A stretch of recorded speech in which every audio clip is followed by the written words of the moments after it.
তো right now আমরা চলে এসেছি ক্যান্টন টাওয়ারের কাছে এবং এখান থেকে আমরা সরাসরি চলে যাব ইউনটাই সিটি হয়ে ইউনটাই সিটি গার্ডেন এবং সেখানে যে জিপ লাইন বা আদার্স যেসব কেবল কার্টার যেগুলো আছে সেগুলো আমরা একটু আপনাদেরকে ট্যুর করে দেখাবো। সো কন্টিনিউ করতে থাকুন। So basically this is the second day of China এবং এখন আমি যেই জায়গায় দাঁড়িয়েছি এটা গুয়াংজু সিটি থেকে খুব একটা বেশি দূরে না, সিটির মেইন এরিয়া থেকে ইজিলি অ্যাক্সেস করা যায় না। অনেস্টলি বলতে গেলে জার্নিটা অনেক স্মুথ ছিল, এন্ট্রি প্রসেসটাও খুবই সিম্পল, টিকিট নিয়ে ডিরেক্ট উঠে যাওয়া, কোনো আননেসেসারি হ্যাসল নেই। এবং ছুটির দিনগুলোতে এই জায়গাতে অনেক বেশি পরিমাণে ভিড় হয়, আমরা যেহেতু অলরেডি ছুটির সময় গিয়েছিলাম তো এখানে ভিড় থাকাটাই স্বাভাবিক। তারপরেও এখানে খুব আননেসেসারি কোনো নয়েজ পলিউশন বা সাউন্ডের দেখা আমরা পাইনি, সো দেখে মনে হচ্ছে না যে খুব একটা ক্রাউড আছে আশেপাশে। ইউনটাই গার্ডেন মেইনলি অনেক বড় একটা জায়গা নিয়ে করা। এই পেছন সাইডে হচ্ছে গার্ডেন, আর সামনে গেলে আপনি প্যারাগ্লাইডিং থেকে শুরু করে যে কেবল কার বা হচ্ছে উপর থেকে যে বাঞ্জি জাম্পিং এভরিথিং এনজয় করতে পারবেন। সো চলেন আমরা ভিতরের দিকে চলে যাই, কন্টিনিউ করতে থাকুন। আমরা যখন এন্ট্রি পয়েন্টে ঢুকলাম প্রসেসটা ছিল খুবই simple but well managed. Ticket কাউন্টারগুলো অর্গানাইজড, প্রাইসও রিজনেবল, মানে এক্সপিরিয়েন্সের সাথে কম্পেয়ার করলে ওভার প্রাইস মনে হয় না। এন্ট্রির আগে একটা কুইক ব্যাক চেকিং হয় বাট সেটা অনেক প্রফেশনাল ওয়েতে, কোনো আননেসেসারি ডিলে নেই, কোনো অকওয়ার্ড সিচুয়েশন নেই, জাস্ট স্মুথ ফ্লো। আর এখানে একটা জিনিস অনেক বেশি নোটিসেবল, ক্রাউড থাকার পরেও ক্রাউড ফিল হয় না, কারো ওপর রাশ নেই, কারো মধ্যে হাড়ি নেই, সবাই নিজেদের মতো নিজেরা এনজয় করতেছে। অ্যান্ড পুরো সিস্টেমটা এমনভাবে মেনটেন করা যে কোনো নয়েজ পলিউশন অলমোস্ট নাই বললেই চলে। তারপর যখন আমরা ভেতরে ঢুকলাম তখন রিয়েলাইজ করলাম এটা শুধু একটা সিটি স্পট না, এটা পুরো এক্সপিরিয়েন্স করার একটা জায়গা। আপনারা যারা বাংলাদেশ থেকে আসবেন তারা পাসপোর্ট দিয়ে টিকিটিং করবেন এবং টিকিটিং ও ব্যাগ চেকিং শেষ করে আমরা আস্তে আস্তে ভেতরের দিকে যাচ্ছিলাম। ক্রাউড খুব একটা বেশি ছিল না, তবে আমরা ক্রাউড খুব একটা বেশি থাকলেও সেটা আসলে ফিল করতে পারিনি হয়তো। সো চলুন ভেতরে যাওয়া যাক। পেছন সাইডে হচ্ছে কেবল ওই টিকিট কাউন্টার, এখান থেকে আমরা টিকিট কেটে সরাসরি যে কেবল কার আছে সেটাতে রাইড করব। এর জন্য পার পারসন আপনার খরচ করবে 25 RMB করে। সো আমরা টোটাল 7 জন আছি, এই জন্য 7 জনের জন্য ইন টোটাল 175 RMB প্রয়োজন হচ্ছে। তো চলুন, আমাদের টিকিট কাটা শেষ, এখন আমরা ভিতরের দিকে আস্তে আস্তে ঢুকে এখানে যে যাচ্ছি। গার্ডেনগুলো আছে সেগুলো র্যান্ডমলি বানানো না, প্রত্যেকটা পথ, প্রত্যেকটা গ্রিন স্পেস, ইভেন বসার জায়গাগুলো প্ল্যান্ড। মেইনটেনেন্স লেভেলটা দেখে মনে হয় না যে এটা কোনো পাবলিক প্লেস, এত ক্লিন, এত ওয়েল কেপ, হাওয়াটা ফ্রেশ, এনভায়রনমেন্টটা কোয়াইট অ্যান্ড সব কিছুর একটা ব্যালেন্সড ফিল দেয়। আপনি যদি একটু স্লো হয়ে ওয়াক করেন তাহলে লিটারালি ফিল করতে পারবেন যে আপনাকে জায়গাটা রাশ করছে না, আপনি নিজের মতো নিজে টাইম নিতে পারছেন। Every securities and ticket counter everything is very calm and clear. আপনি নিজের মতো নিজে সুন্দর মতো অর্গানাইজড ওয়েতে সেখানে এন্ট্রি করতে পারছেন। এখন পর্যন্ত যা দেখলেন এটা জাস্ট স্টার্ট, কারণ এখন আমরা এক্সপিরিয়েন্সটা এখান থেকে শুরু করছি। এখন আমরা আস্তে আস্তে মুভ করব উপরের দিকে, যেখান থেকে পুরো ইয়ানতাই সিটিকে একটা কমপ্লিটলি ডিফারেন্ট পার্সপেক্টিভে দেখা যাবে। কিছুক্ষণ পর আমরা কেবল কারে উঠবো আর সেই রাইডটা হবে পুরো জার্নির অন্য একটা লেভেল। নিচের সব কিছু আস্তে আস্তে ছোট হয়ে যাবে আর উপর থেকে পুরো সিটি, সমুদ্র আর মাউন্টেন্স একসাথে দেখার যে এক্সপিরিয়েন্সটা অনেস্টলি এক্সপ্লেইন করা যতটা ইজি, ফিল করা তার চেয়ে অনেক বেশি পাওয়ারফুল। এবং বলতে বলতে অলরেডি আমরা কেবল কারের কাছে চলে আসলাম এবং এইখানে আমরা আমাদের টিকিট দেখানোর মাধ্যমে একটা কেবল কার বুক করে নিলাম এবং আস্তে আস্তে আমরা সেই কেবল কারটাতে উঠে বসে পড়লাম সকলে মিলে। সকল সেফটি প্রিকশনস শেষে মাত্র 1 মিনিটের মধ্যে আমাদের কেবল কারটা লঞ্চ করে দিল এবং আস্তে আস্তে আমরা চলে গেলাম উপরের দিকে। অনেস্টলি বলতে গেলে এইটা আমার লাইফের ফার্স্ট কেবল রাইড। আর জিনিসটা ফানি হলো, স্টার্টে আমি এটাকে জাস্ট একটা রাইড হিসেবে ট্রিট করছিলাম, মানে এক জায়গা থেকে আরেক জায়গায় যাওয়া। কিন্তু যত এটা মুভ করা শুরু করলো আস্তে আস্তে বুঝতে পারলাম এটা শুধু মুভমেন্টটা, এটা একটা এক্সপিরিয়েন্স। প্রথমে নিচে তাকাতে একটু ওয়ার্ড লাগছিল, কারণ যেখানে কিছুক্ষণ আগে দাঁড়িয়েছিলাম সেই জায়গাটা আস্তে আস্তে দূরে চলে যাচ্ছে, মনে হচ্ছিল আমি ওই জায়গা থেকে ছেড়ে আসছি, বাট একই সময় নতুন কিছুর দিকে যাচ্ছি। আর একটা মোমেন্ট আসলো যখন আমি চুপচুপ বাইরে তাকিয়ে থাকলাম আর তখন রিয়েলাইজ করলাম ক্যামেরা দিয়ে যেটা ধরতে চাই চোখ সেটা অন্যভাবে ফিল করে। বাতাসটা একটু ডিফারেন্ট, শব্দ কম আর পুরো জায়গা একটা সাইলেন্ট মুভির মতো চলছিল। এটা ছিল ওই মোমেন্ট যখন আমি বুঝতে পারলাম নতুন কিছু ট্রাই না করলে লাইফের অনেকগুলো সিন আমরা মিস করে যাই। জায়গা থেকে নামার পরে এখন আমরা এই পুরো এরিয়াটা ঘুরে দেখবো, অবশ্যই সঙ্গে থাকবেন, কন্টিনিউ করতে থাকবেন। অলরেডি আমরা অনেকটা উপরে চলে এসেছি মাউন্টেনের বেজে, বাট এখানে দাঁড়িয়ে একটা জিনিস রিয়েলাইজ হচ্ছে, মানুষগুলো কিছু স্পেশাল করতেছে না, শুধু নিজেদের সাথে টাইম স্পেন্ড করতেছে। আমাদের হয়তো এই ট্যুরটা অনেক স্পেশাল মনে হচ্ছিল, কিন্তু তাদের কাছে এটা একটা নর্মাল ডে। বাচ্চারা হাসছে, ফ্যামিলিগুলো চুপচাপ বসে আছে, আর দেখে মনে হচ্ছে ওরা লাইফটা ঠিক মতো ইউজ করতেছে। আমরা অনেক সময় ফিউচার নিয়ে এত বিজি হয়ে যাই যে প্রেজেন্টকে কোয়াইটলি চলে যেতে দেই। মেবি, কিন্তু একটু থামাও দরকার। আমরা লাইফটাকে এত বেশি কমপ্লিকেটেড বানিয়ে ফেলি যতটা আসলে এটা কমপ্লিকেটেড হওয়া উচিত ছিল না। আর হয়তো এই জার্নির সবচেয়ে ভ্যালুয়েবল পার্ট হচ্ছে ভিউ না, এই রিয়েলাইজেশনগুলাই। নিজেকে সময় দিন। করে এখন বাই ওয়ান মাউন্টেনের উপরে আছি। সমুদ্রপৃষ্ঠ থেকে আমরা প্রায় অনেক অনেক কিলোমিটার উপরে আছি, এক্সাক্ট কতগুলো সেটা আমার মনে নাই। তো এখানে অনেক লোকজন আছে, আর পেছনে হচ্ছে একটা ড্রাম আছে, সেই ড্রামটা এখন আমরা একটু বাজিয়ে দেখবো। Hello. নি হাও, Ni hao. নি হাও, Ni hao. Ni hao. নি হাও, hello. Hello. Ni hao. Actually মানুষ এখানে হাইকিং করে ওঠে, তবে আমরা কেবল কারে ওঠার পরে এখন পাহাড়ের যেই আরো উপরের যে সেকশনটা আছে ওই উপরের দিকে আমরা আর একটা কারে করে উঠবো, এবং তারপরে এখানে ঘোরাঘুরি শেষ করে আমরা ডিরেক্টলি নিচে আবার কেবল কারে করে নেমে যাব। তো সেখানকার ভিউ আসলে সন্ধ্যার সময় আসবে, যার কারণে মোস্ট প্রবাবলি সেখানকার ভিউটা আরো সুন্দর আসবে। সো কন্টিনিউ এখানে এসে যেটা রিয়েলাইজ করলাম, ছোট বড় উভয় বয়সী লোকজনই কিন্তু হাইকিং করে পাহাড়ে উঠেছে বেশিরভাগই, যেখানে আমরা ব্যবহার করেছিলাম কেবল কার। আর প্রথম জিনিস যেটা চোখে পড়ে সেটা হচ্ছে এখানকার রাস্তাটা। নর্মালি মাউন্টেন রোড বলতে আমাদের মাথায় আসে আনইভেন, রিস্কি, একটু স্ট্রাগল টাইপ কিছু, কিন্তু এখানে রাস্তাটা এত স্মুথ, এত গ্লসি যে মনে হয় না আপনি মাউন্টেনে উঠছেন, মনে হয় আপনি একটা প্ল্যান্ড ওয়াকওয়ে দিয়ে জাস্ট ঘুরতে বেরোইছেন। ইন্টারেস্টিং জিনিসটা হলো যে আপনি যদি নিজে থেকে না ভাবেন তাহলে বুঝতেই পারবেন না যে কতটা উপরে আপনি চলে এসেছেন। মাঝে মাঝে দেখবেন ছোট্ট পিঙ্ক কালারের গাড়িগুলো যাচ্ছে, অলমোস্ট অ্যানিমেটেড এর মতো লাগে, আর সাথে ইলেকট্রিক শাটল বাস। রাস্তার পাশে ছোট ছোট শপ, কেউ কফি নিচ্ছে, কেউ স্ন্যাক্স নিচ্ছে, কেউ জাস্ট দাঁড়িয়ে ভিউটা এনজয় করতেছে। ডিফারেন্ট টাইপের মানুষ ডিফারেন্ট রিজন নিয়ে আসছে, বাট সবার এক্সপিরিয়েন্সটা সামহাউ কানেক্টেড। আমাদের বাংলাদেশের কিছু পাহাড়ও এই পাহাড়ের তুলনায় হাইটে অনেক বেশি, কিন্তু ম্যানেজমেন্টের অভাবের কারণে সেগুলোর ভিউ আমরা এনজয় করতে পারি না। এখন বায়ন মাউন্টেনের উপরের দিকে আছি, এবং এই সাইড দিয়ে আমরা এখন সোজা চলে যাব পাহাড়ের আরো উপরে, এবং সেখানে যাওয়ার জন্য আমরা এরকম একটা গাড়ি ব্যবহার করব। সো এখান থেকে আমরা এখন টিকিট কাটবো, কাটার পরে আমরা একটা গাড়ি নিয়ে সোজাসুজি পাহাড়ের আরো উপরের দিকে চলে যাব, এবং সেখানে গিয়ে বাকি পাহাড়টা এক্সপ্লোর করব। তবে তুলনামূলকভাবে আজকে সকালে যেরকম ঠান্ডা ছিল সেরকম একটা ঠান্ডা কিন্তু এই দুপুরের দিকে ফিল হচ্ছে না, এবং ভালো লেভেলের রোদ পড়ছে। আবার আমরা যেহেতু পাহাড়ের উপরের দিকে আছি, এই জন্য আমাদের তেমন একটা অসুবিধাও হচ্ছে না গরম নিয়ে, ঠান্ডা নিয়ে। এটা এক্সপ্লোর করছি, পাহাড়ের উপরে গিয়ে সে পর্যন্ত কন্টিনিউ করতে থাকুন। তো এখন আমরা এখান থেকে একটা কার নিয়ে চলে যাচ্ছি পাহাড়ের আরেকটু উপরের দিকে, এবং এখানে ইন টোটাল আমরা প্রত্যেকটা সিটে 3 জন করে যাচ্ছি। বলতে না বলতে আমরা এখন এই পিঙ্ক কারটায় উঠে পড়ছি এবং আস্তে আস্তে উপরের দিকে উঠতেছি। শুরুতে মনে হচ্ছিল ছোট্ট একটা কার, বাট উঠার পরে বুঝতেছি একটা ইলেকট্রিফাইড কার হওয়ার পরেও পাওয়ারটা আসলে খুব একটা কম না, একদম স্টেডি ভাবে টানতেছে। একটু বাহিরের দিকে তাকান, এই যে এজগুলো দেখতেছেন, এখান থেকে নিচে তাকালে আসলে বোঝা যায় যে আমরা কতটা উপরে উঠে গেছি। সিটিটা একদম দূর থেকে দেখা যায়, ছোট ছোট হয়ে গেছে। আর একটা ইন্টারেস্টিং জিনিস বলি, এখানে আসলে এমন 4টা মাউন্টেন আছে যেগুলো মিলে পুরো গুয়াংজু সিটিটাকে অলমোস্ট কভার করে রাখছে। তাই আপনি যেদিকেই তাকান কোথাও না কোথাও এই হাইটটা অবশ্যই ফিল করতে পারবেন। রোডটা এতটা স্মুথ যে মনে হয় না আমরা পাহাড়ে উঠতেছি। বাংলাদেশে পাহাড়ে উঠলে ইউজুয়ালি একটু টেনশন থাকে, খাগড়াছড়ি, বান্দরবান জায়গাগুলো অনেক সুন্দর, বাট রোড আর মুভমেন্ট সবসময় প্রেডিক্টেবল থাকে না। ওইদিকে আবার একটা ক্লিনিং কার যাচ্ছে, এমন অনেকগুলো কার আছে পুরো মাউন্টেনটিতে, বারবার ঘুরে ঘুরে তারা রাস্তা এবং প্রত্যেকটা এজেস ক্লিন করে রাখে। তাই এত মানুষ থাকার পরেও কোথাও কোনো নোংরা বা অপরিষ্কার স্পেস নেই। এটা বায়ন মাউন্টেনে ঢোকার মেইন গেট। আমরা টিকিট চেক দিয়ে এখানে ভেতরে ঢুকলাম। প্রসেসটা সিম্পল, বাট প্রপারলি চেক করে তারপর ঢুকতে দেয় আপনার পাসপোর্টের এগেনস্টে।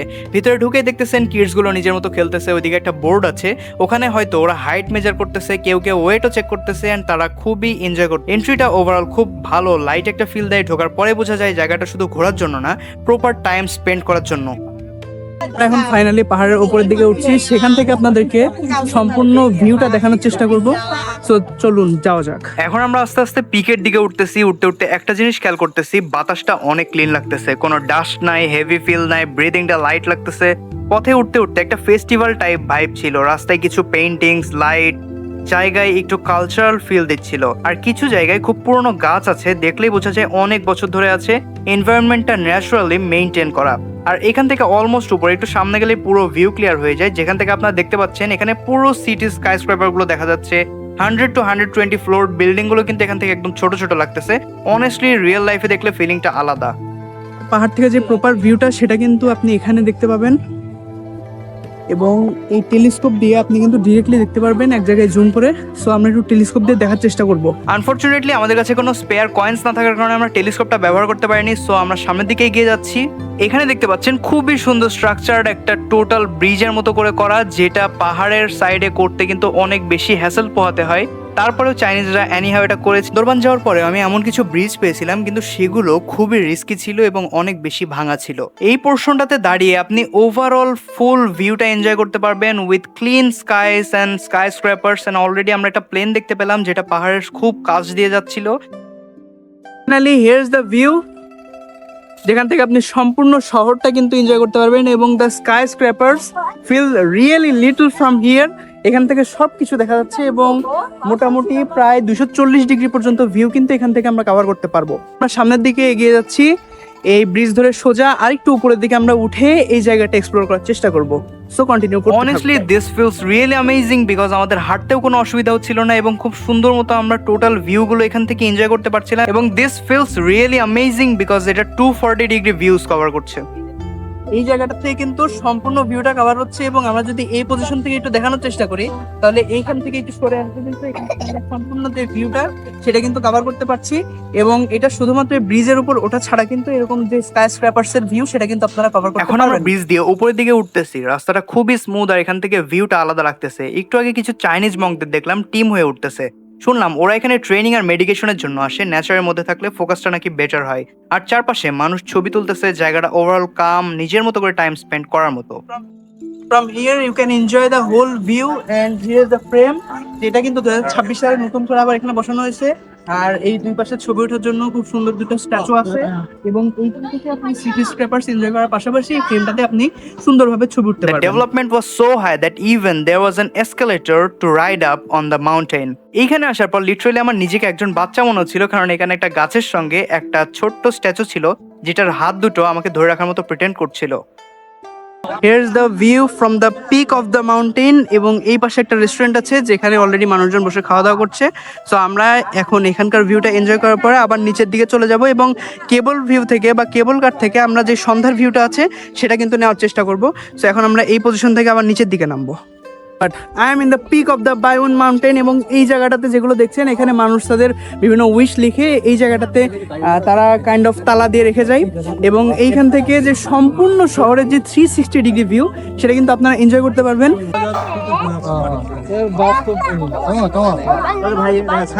এই প্রথমবারের মতো আমি একটি চাইনিজ জিঞ্জার কার্ড দেখলাম যেটা দেখতে খুব বেশি সুন্দর ছিল এবং this was like the Doraemon character we use to see in TVs and cartoons and বাচ্চারা তাকে খেতে দিচ্ছিল বিকজ সে নিচের দিকে ছিল।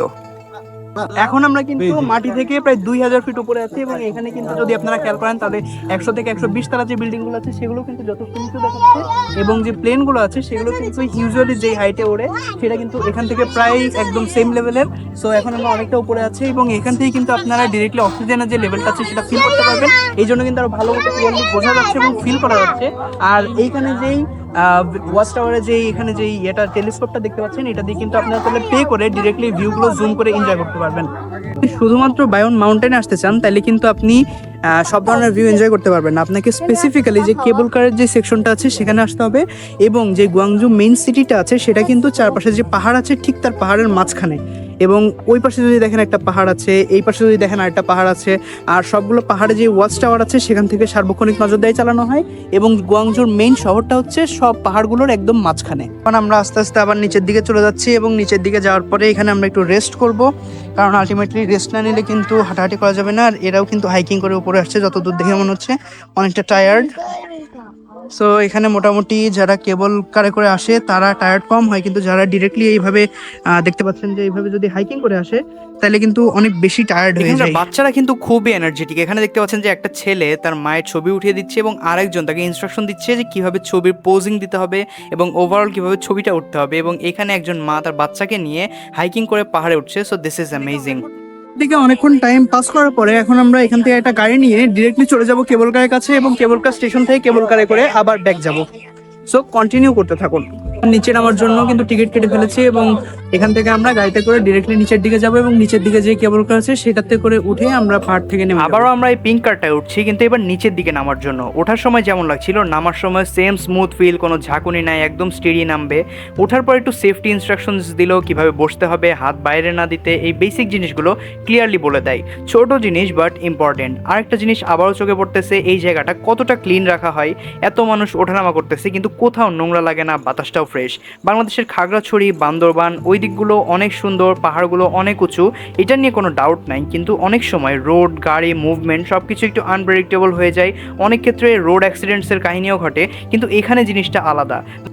অলরেডি কিন্তু এই গাড়িগুলো থেকে নেমে গেছি এবং আমরা আস্তে আস্তে যাচ্ছি হচ্ছে কেবল কারের দিকে এবং কেবল কারের দিকে হ্যালো নি হাও নি হাও নি হাও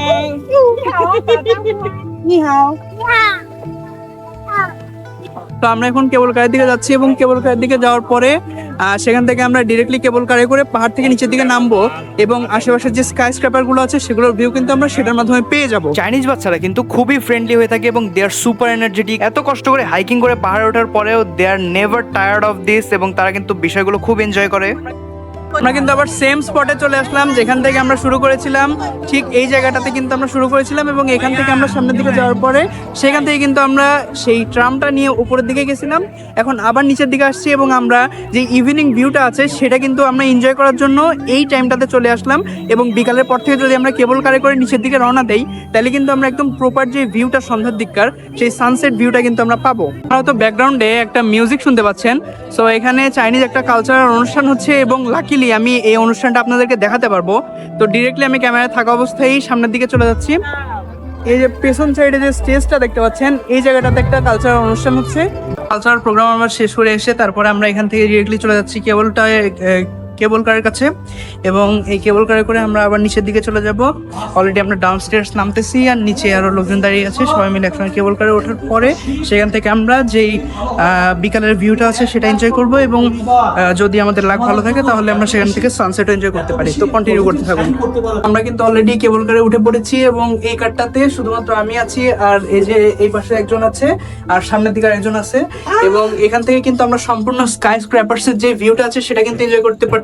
এই পাশে যে বিল্ডিংস গুলো আছে এইখানে যদি আমরা খেয়াল করি তাহলে এখানে সম্পূর্ণ যেই পাহাড়ের সিনেম্যাটিক শট সেগুলো আমরা কিন্তু দেখতে পাচ্ছি। এবং সামনের দিকে যদি আমি আপনাদেরকে একটু দেখানোর চেষ্টা করি সামনের দিকে কিন্তু অনেক সুন্দর একটা ভিউ, কিন্তু অতিরিক্ত কুয়াশার কারণে আমরা ভিউটা দেখাতে পারছি না। যদি জুম করে একটু দেখাই তাহলে দেখতে পাচ্ছেন এখানে নিচের দিকে সম্পূর্ণ পাহাড় এবং পাহাড়ের আরো সামনের দিকে তিনটা পাহাড়ের মাঝখানে কিন্তু মেন সিটিটা এবং এখানে আরো অনেকগুলো কেবল কার যাচ্ছে। আমরা একটাতে যাচ্ছি। কিন্তু ইনি আছেন, হ্যালো নি হাও। Hello，你好。 ইনি আছেন নি হাও। Hello，你好。 How are you feeling? 很开心。 And you? 好开心啊，好高兴。 নিচের দিকে কিন্তু অনেক লোকজন এবং লোকজনদেরকে ছোট দেখা যাচ্ছে। ওই সামনে দিয়ে যদি আমরা একটু জুম করি তাহলে আমরা দেখতে পাচ্ছি যে আরো অনেক কেবল কার আছে। শুধুমাত্র আপনাদেরকে এই সম্পূর্ণ জিনিসটা ঘুরে দেখানোর জন্য এখানে সুন্দর মতো তাদের ভাষায় তাদেরকে বুঝিয়ে এই কেবল কারটাতে উঠেছি এবং এখানে জাস্ট আমার সঙ্গে দুইজন চাইনিজ আছেন আর আমার সঙ্গে কেউ নাই। এবং আশেপাশে যদি আপনারা খেয়াল করেন তাহলে এই পাশে দেখতে পাচ্ছেন সম্পূর্ণ যেই সিটি স্কেপস সেগুলো, পেছন সাইডে শুধুমাত্র পাহাড়ি ভিউস এবং এইদিকে যদি আমি আরেকটু দেখাই তাহলে এই পাশে কিন্তু আরেকটা কেবল কার যাবে। সো এইভাবে প্রত্যেকটা লাইন বাই লাইন আমাদের কিন্তু কেবল কার গুলো যাতায়াত করে এবং একটা যখন যায় তার পেছন পেছন আরেকটা কেবল কার যায়। এভাবে করে প্রতিটা কেবল কার আপনাকে পাহাড়ের একদম নিচের দিক থেকে সরাসরি প্রায় 100 ফিট উপরে কিন্তু নিয়ে চলে যাবে এবং 100 ফিট যাওয়ার পরে কিন্তু সেই কেবল কারটা আবার রোটেট হবে, হওয়ার পরে আরো অনেক উঁচুতে নিয়ে যাবে। এইভাবে করে আপনারা চাইলে হাইকিং ব্যতীত ডিরেক্টলি পাহাড়ে উঠতে পারেন এবং সেখান থেকে গাড়ির মাধ্যমে আপনারা সরাসরি উঠে যেতে পারেন। সো কথা বলতে বলতেই আমরা অলরেডি কেবল কার স্টেশনে চলে এসেছি। এখন আমি কেবল কার থেকে নামবো এবং আমি সরাসরি নামার ভিউটা আপনাদেরকে দেখাচ্ছি। সো আমি ক্যামেরাটা পেছন দিকে ঘোরাচ্ছি, কন্টিনিউ করুন। আমরা চলে এসেছি এবং এখন আমরা এদিক দিয়ে নামবো এবং কেবল কার থেকে এইভাবে নেমে যাওয়ার পরে ডিরেক্টলি কিন্তু আমরা এখান থেকে বাইরে চলে যেতে পারি। এখানে হচ্ছে এক্সিট গেট এবং ওই যে সামনে লোকজন যাচ্ছে এখানে হচ্ছে আই লাভ গুয়াংজু লেখা। সো ওভারঅল এই ছিল সম্পূর্ণ কেবল কারটার যে ভিউ সেটা। আর আমাদের নেক্সট প্ল্যান হচ্ছে এখান থেকে আমরা সরাসরি সানিয়ানলিতে চলে যাব খাওয়া দাওয়া করার জন্য এবং সেখানে খাওয়া দাওয়া শেষে ইনশাল্লাহ আপনাদের জন্য আরো একটা সুন্দরতম ভিউ ওয়েট করছে এবং সামনে আরো লোকজন চলে গেছে। আমি অলরেডি পিছিয়ে পড়েছি যেহেতু আমি আলাদা একটা কেবল কারে এসেছিলাম। সো কন্টিনিউ করতে থাকুন। আসলে যে শুধু আপনি কেবল কারে যেতে পারবেন তা নয়, এখানে যদি আপনি দেখেন তাহলে কিন্তু বাইওয়ানে কিন্তু জিপ লাইনও আছে এবং জিপ লাইনটাতে যেতে হলে আপনাকে ওই পাশে চলে যেতে হবে।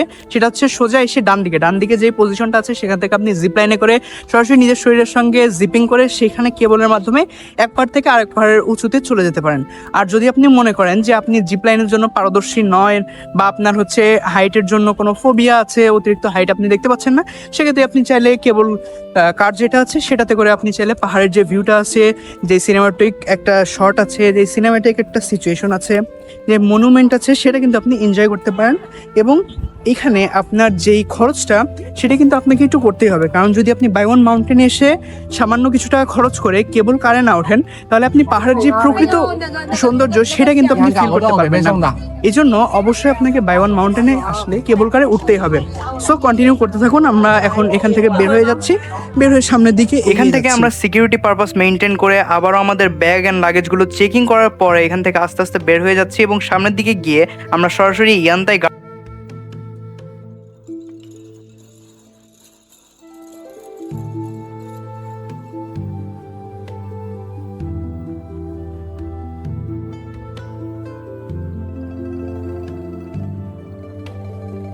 আপনি অবশ্যই বাংলাদেশের বাইরে স্পেশালি চায়না, জাপান এরকম সভ্য দেশগুলোতে আসলে খেয়াল করবেন, সেটা হচ্ছে যে এখানে কিন্তু প্রচুর ভিড় থাকে এবং যেগুলো ট্যুরিস্ট স্পট থাকে সেখানে কিন্তু আসলে অনেক লোকজন থাকে, কিন্তু কোনো জায়গায় যে কোনো যানজট বলতে কি, যে এখানে যে জনজট যেটা, বা আমরা যে অনেক ভিড়ের মধ্যে ঠেলাঠেলি করি, এরকম কিন্তু কোনো সিচুয়েশনই আপনি পাবেন না।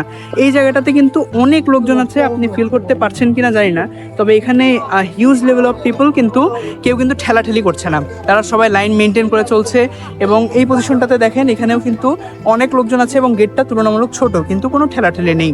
সো বাংলাদেশে আমরা সচরাচর খেয়াল করি কি, যে মেট্রো রেল যেটা আছে ধরেন সেটাতে উঠতে গেলে মানুষ অনেকটা ঠেলাঠেলি করে, একজন একজনকে উঠতে দেয় না, অনেক বাজে সিচুয়েশন তৈরি হয়।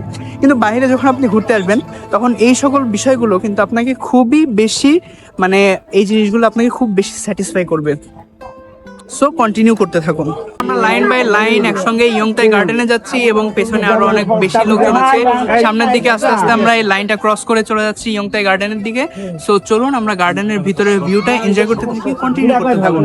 This is the actual view of Yongtai garden এবং এই সাইডটাতে একটা জোস লেভেলের ক্রাউড আছে, কারণ এই জায়গাটা খুব বেশি এনজয়েবল। এই সাইড দিয়ে যখন আপনি যাবেন তখন একবার সোজা উপরের দিকে উঠবেন গার্ডেনের, এবং যে এন্ট্রেন্সটা আছে সেখানেও যথেষ্ট পরিমাণ ভিড়। সো কন্টিনিউ করতে থাকুন।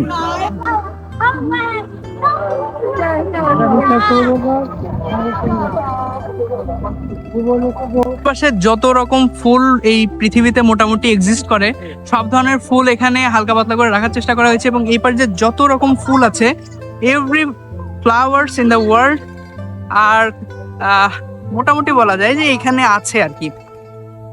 আর উপরের দিকে চলে যাচ্ছি এবং এই জায়গাটাতে অনেক সুন্দর একটা ফাউন্টেন আছে, যেখানকার পানি কিন্তু আস্তে আস্তে নিচের দিকে যাচ্ছে। এবং এই সামনের দিকে কিন্তু ছোট্ট দুটো পেঙ্গুইন আছে, এটা মেবি এখানকার কোনো একটা সাইন হতে পারে, কারণ এটা বেশিরভাগ জায়গাতে আমরা দেখতে পাচ্ছি। সো চলুন সামনের দিকে যাওয়া যাক।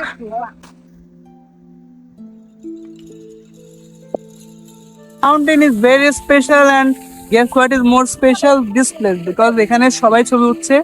এবং আমরা আরেকটু সামনের দিকে যেয়ে দেখি যে সামনে আর কি কি আছে। আমরা এই পুরো প্লেসটা যতটুকু সম্ভব এক্সপ্লোর করব। এবং এই জায়গাটাতে অনেক বেশি ক্রাউড। আগে যে বাইওন মাউন্টেনে গিয়েছিলাম সেখানে কিন্তু খুব একটা বেশি ক্রাউড ছিল না, তবে এখানে তুলনামূলক বেশি ক্রাউড।